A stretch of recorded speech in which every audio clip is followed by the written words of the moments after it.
আসসালামু আলাইকুম। এই যে দেশি আলু দিয়ে মুরগির মাংস রান্না করে নিচ্ছি আজকে। এখানে আমি মাংসটা আলুতে করে ভেজে নিচ্ছি। এই যে দেখেন, সাথেই থাকেন।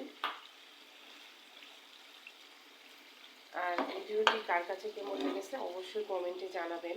এইভাবে মাংসের মধ্যে আলু এড করলে আসলে আলুটা খেতে ভালো লাগে, এই জন্য একটু আলু এড করেছি।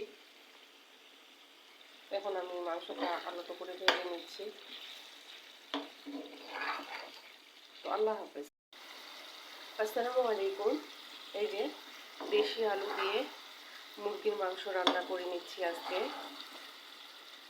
এখানে আমি মাংসটা আলুতে করে ভেজে নিচ্ছি। এই যে দেখেন, সাথেই থাকেন। আর ভিডিওটি কার কাছে কেমন লেগেছে অবশ্যই কমেন্টে জানাবেন।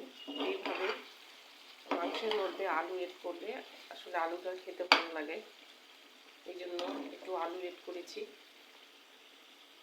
এখন আমি মাংসটা আলুতে করে ভেজে নিচ্ছি। তো আল্লাহ হাফেজ।